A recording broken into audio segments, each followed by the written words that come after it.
Bab 765. Curi-curi memegang dada. Dengan lebih dari 100 monster, siapa yang tahan? Mileye melarikan diri seperti orang gila. Segera, dia bertemu Kasei Zhang. Melihat begitu banyak monster di belakang Mileye, Kasei Zhang tertegun dan bertanya, "Apa yang kamu lakukan?" Mileye tidak berbicara, dia meraih Kasei Zhang dan berlari. Di belakangnya, sekelompok monster mengejar dengan liar. Mileye hendak berlari menuju desa ketika Kasei Zhang tiba-tiba berkata, "Kamu tidak bisa membawa mereka ke sana, ikut aku." Setelah dia selesai berbicara, dia berlari ke kanan bersama Mileye. Untungnya, kecepatan mereka berdua sangat cepat, dan monster-monster itu tidak bisa mengejar dalam waktu singkat, tetapi monster-monster itu tidak menyerah. Terutama monster pemimpinnya, dia mengaum sambil mengejar, seperti orang gila.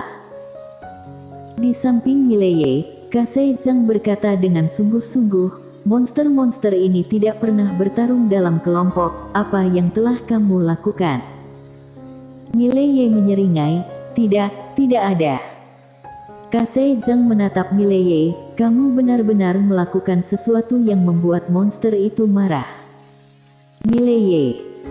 Pada saat ini, sekelompok monster di belakang keduanya tiba-tiba meraung, dan seluruh bumi mulai bergetar hebat. Gila. Wajah Kasei Zhang sedikit masam, dia menatap Mileye dengan dingin, "Apa yang kamu lakukan?" Mileye ragu-ragu sejenak, lalu berkata, "Aku hanya menantangnya, dan kemudian menemukan kelemahannya, itu saja." Kasei Zhang berkata dengan sungguh-sungguh, "Sama sekali tidak mungkin." Mileye hendak berbicara, tetapi pada saat ini, sekelompok monster di belakang keduanya tiba-tiba berakselerasi. Melihat adegan ini, ekspresi mereka berdua berubah. Wajah Kasei Zhang muram, entah apa yang dia pikirkan. Mileye berkata, "Nona Kasei Zhang, kita melarikan diri secara terpisah." Kasei Zhang melirik Mileye, Mileye melarikan diri langsung ke kiri, dan sekelompok monster mengejar ke kiri, mengabaikan Kasei Zhang. Jelas, target mereka adalah Mileye. Melihat sekelompok monster yang mengejar Mileye, Kasei Zhang sedikit mengernyit, apa yang dilakukan orang ini. Di kejauhan, Mileye berlari sepanjang jalan, dan di belakangnya, sekelompok monster mengejarnya. Segera, Mileye datang ke dataran, dan sekelompok monster di belakangnya semakin dekat dengannya. Kalau terus lari seperti ini, dia akan mati. Wajah Mileye muram. Karena kekuatan fisiknya saat ini tidak sebagus monster-monster ini. Semua kemampuan diblokir. Seolah memikirkan sesuatu, Mileye tiba-tiba berhenti. Dia menggigit jarinya tiba-tiba, dan setetes darah mengalir keluar dari ujung jarinya. Mileye membuka telapak tangannya, setetes darah jatuh di telapak tangannya, dan kemudian dia melihat sekelompok monster, dan pada saat ini, sekelompok monster berhenti. Semua monster berhenti. Semua monster melihat setetes esensi darah di telapak tangan Mileye.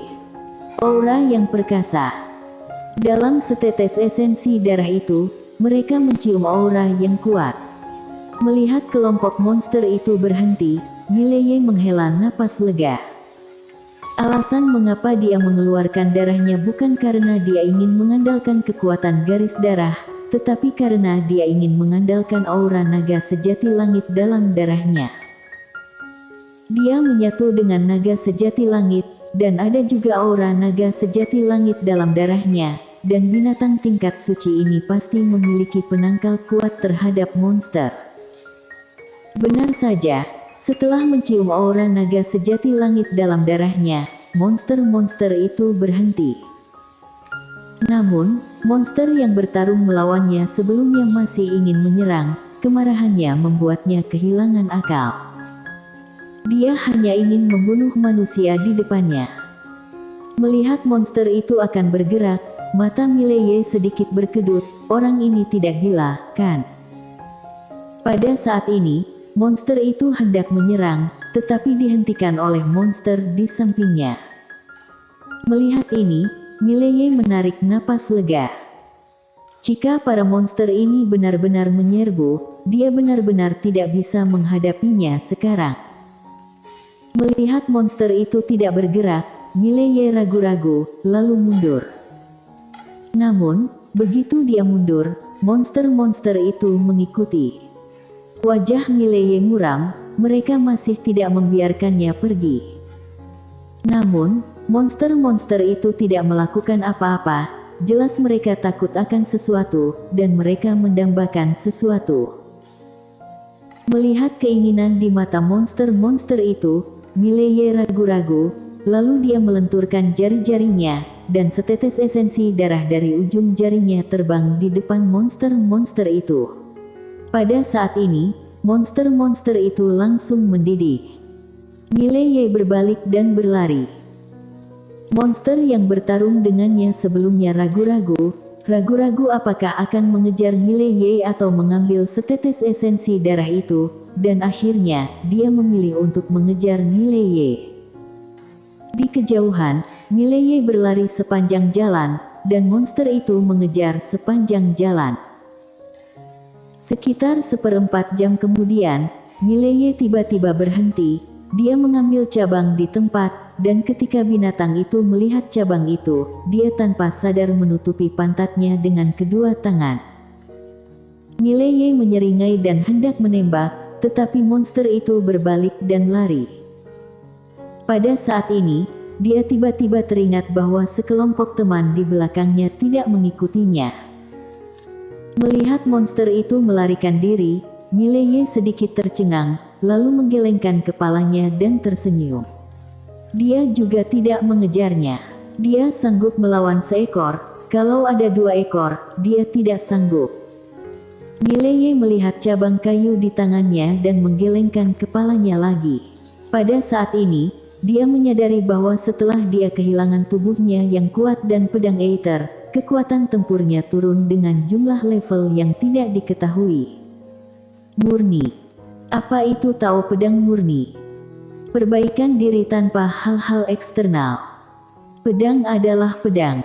Seperti wanita bergaun polos itu, sehelai rambut pun bisa membunuh seorang supermaster. Dan aku sendiri, masih jauh dari mampu melakukannya. Untungnya, terhadap pedang Tao, dia sudah tidak bingung lagi. Yang penting tidak bingung, karena ada arah yang dituju.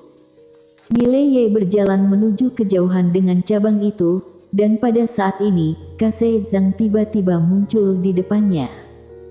Mileye tersenyum, "Nona Zhang." Kase Zhang melirik Mileye, "Bagaimana kamu menyelesaikannya?" Mileye tersenyum, "Rahasia." Kase Zhang terdiam sejenak, lalu berkata, "Apakah kamu benar-benar ingin bertanding dengan orang lain?" Mileye mengangguk. Dia tidak bisa tinggal di sini terlalu lama, lagi pula, sekarang Sabta bertapa, seluruh dunia Akbar Suan Huang masih memiliki banyak hal untuk ditangani, dan dia tidak tahu kapan Aula Sendian akan datang. Kase Zhang berkata, "Ikut denganku." Setelah berbicara, dia berbalik dan pergi. Mileye dengan cepat mengikuti. Setelah beberapa saat, keduanya datang ke desa pertama, dan hanya ada Kase Zhang di seluruh desa. Kase Zhang membawa Mileye ke pusat desa, dan di tengah, ada formasi teleportasi berwarna biru. Mileye sedikit penasaran, "Nona Zhang, apa ini?" Kase Zhang berkata, "Ada beberapa desa seperti ini di tempat ini, dan di desa seperti ini, akan ada formasi teleportasi seperti ini. Setiap 10 hari, sumber daya akan dikirim. Selain penyembuhan, ada juga perintah tantangan, dan 10 kristal berbeda." Mileye berkata dengan suara yang dalam, "Kalau begitu, bukankah desa seperti ini didambakan banyak orang?" Kase Zhang mengangguk. Mileye mengerti mengapa Kasei Zhang begitu waspada ketika dia datang ke sini sebelumnya. Jelas, dia pikir Mileye datang untuk mengambil situs. Pada saat ini, Kasei Zhang tiba-tiba berkata, masih ada 1 jam sebelum persediaanku tiba, dan dalam 1 jam ini, mungkin ada beberapa perubahan. Mengatakan itu, dia memandang Mileye, kamu jaga bersamaku, aku akan memberimu token tantangan nanti, dan memberimu beberapa kristal yang berbeda, bagaimana? Mileye mengangguk, oke. Yang dia butuhkan sekarang adalah token tantangan dan kristal yang berbeda, dan kemudian melatih dirinya dengan baik. Menjadi lebih kuat. Ini adalah tujuan utamanya sekarang. Hanya jika memiliki kekuatan yang kuat, dia tidak akan diganggu. Kasei Zhang berkata dengan sungguh-sungguh, hati-hati. Orang-orang di sini bukan orang baik. Mileye mengangguk, lalu bertanya, siapa yang terkuat di sini? Kasei Zhang melirik Mileye, aku tahu, kamu pasti memiliki sedikit saingan di antara generasi muda di luar, tetapi tempat ini tidak lebih baik dari luar, dan kamu tidak boleh menghina siapapun, jika tidak, kamu pasti mati. Mileye berkata dengan sungguh-sungguh, apakah orang akan mati di sini? Kasei Zhang berkata, omong kosong. Ini adalah pemandangan nyata, bukan dunia imajiner. Jika meninggal di sini, itu benar-benar mati. Mengerti? Mileye sedikit mengangguk, dimengerti. Kasei Zhang melihat sekeliling, hati-hati. Keduanya mulai menunggu. Waktu berlalu sedikit demi sedikit, dan ketika masih ada sekitar setengah jam, tiba-tiba terdengar langkah kaki dari pintu masuk desa yang jauh, dan kemudian, seorang pemuda muncul di depan mereka berdua. Pemuda itu bertelanjang dada, membawa pisau panjang. Pemuda itu melirik Mileye, dan akhirnya matanya tertuju pada Kasei Zhang, keluar. Kasei Zhang memandang Mileye, aku akan melawan orang ini, kamu jaga. Mileye mengangguk, oke. Kasei Zhang menyerbu langsung ke arah pemuda itu, dia sangat cepat, seperti seekor citah yang bergegas mencari makanan. Di kejauhan, pemuda itu tersenyum muram, tubuhnya gemetar, dan dia mengangkat pisau besar itu dan membanting ke arah Kasei Zhang dan menebas wajahnya. Jelek. Pisau itu menembus langit, dan suara robekan terdengar. Bang! Keduanya berpisah dengan satu sentuhan, tetapi saat berikutnya, Kasei Zhang muncul di depan pemuda itu lagi, dan pemuda itu bereaksi dengan sangat cepat dan mengayunkan pisau dengan backhandnya. Bang! Kasei Zhang langsung terguncang kembali ke posisi semula. Pemuda itu melompat, dan pisau besar itu terbanting. Kasei Zhang menjentikkan diri ke kanan, pisau pemuda itu mendarat, dan tanah tempat pisau itu mendarat langsung meledak. Sebuah pisau meleset, pemuda itu menyapu pisau itu dengan tajam, dan pisau yang kuat itu meluncur ke arah Kasei Zhang. Melihat keduanya berkelahi, wajah Mileye menjadi semakin serius. Kuat, keduanya kuat. Dua orang ini sedang membandingkan kemampuan dasar yang paling murni. Reaksi dan kesadaran tempur mereka sangat kuat, tanpa hal-hal yang mewah, semuanya adalah trik berbahaya. Jalan di dunia itu sederhana. Jika keduanya bertarung dengan kekuatan nyata, dunia pasti akan hancur. Mileye melihat sekeliling. Dia harus mengatakan bahwa ini benar-benar tempat yang cocok untuk berlatih. Semua orang adil, tidak ada benda asing, tidak ada pendukung, semuanya tergantung pada diri sendiri. Pada saat ini, Mileye tiba-tiba melihat ke kanan, dan di sana, bayangan melintas ke arahnya, kecepatannya seperti embusan angin, sangat cepat. Aduh, datang lagi. Mata Mileye sedikit menyipit, dia langsung meninju. Bang!